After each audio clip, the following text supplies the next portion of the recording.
So the first point that we learn, dear Muslims, is that feeling anxiety and stress is normal.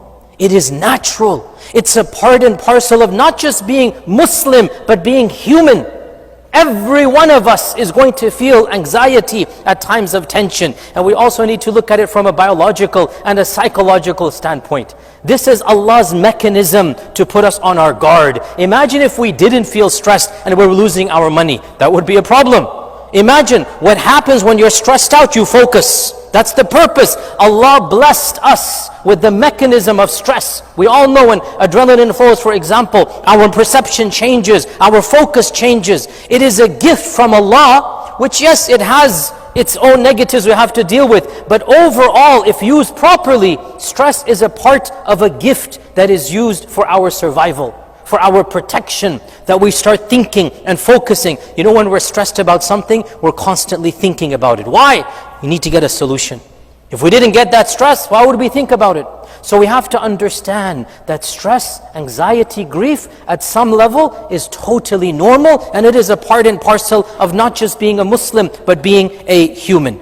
The second point that this leads me to is that as a Muslim, alhamdulillah, we have tools to minimize stress. We have tools to help us overcome stress. Much can be said, as usual, always we're working against the clock. One main tool in the Quran to battle against stress is our belief in qadr, in predestination. We believe that everything happens by the will of Allah and the decree of Allah. And in that, we should feel a sense of calm, a sense of protection. The believer uses qadr to feel a consolation for anything that has happened in the past. I have said this multiple times. Qadr is never used for the future. It's used to justify or to console the past, not to justify the future. Qadr is used to console the past. Something happened. Somebody passed away. I lost my job. The stock market crashed. Anything in the past tense, you say, qaddar Allahu wa ma sha'a fa'al. We don't use qadr for the future. That's something else. Qadr is used to console the past. قُلْ لَنْ يُصِيبَنَا إِلَّا مَا كَتَبَ اللَّهُ لَنَا هُوَ مَوْلَانَا. Say, nothing is going to happen to me except what Allah has decreed will happen to me. And He is my Mawla. He is my protector. Whatever Allah has decreed, I put my trust in Him. The one who put me in the situation will also help me get out of it. The one who gave me this reason and this cause of feeling anxiety will also give me the tools to cope with that anxiety and to eventually overcome that anxiety.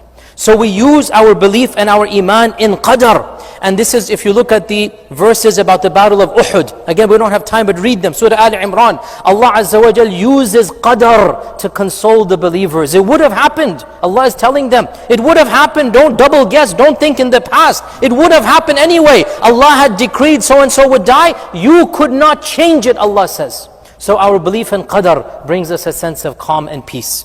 And the last point for the first khutbah, and that is, we firmly believe that anxiety and stress is a means of attaining Allah's reward if we channel it to connect with Allah. Any pain and stress that we feel, our Prophet ﷺ said, مَا يُصِيبُ الْمُسْلِمُ مِنْ نَصَبٍ وَلَا وَصَبٍ وَلَا هَمٍّ وَلَا حَزَنٍ.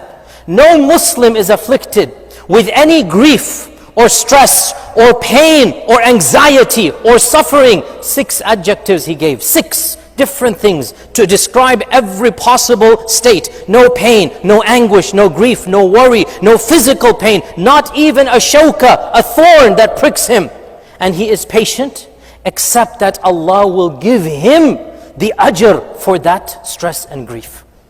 We have to understand, dear Muslims, that phrase when we enter Jannah, Alhamdulillah alladhi adhaba anna al-hazan, we will earn it when we overcome the stress of this world by patience in Allah. That is when the complete hazan will go away, anxiety will go away.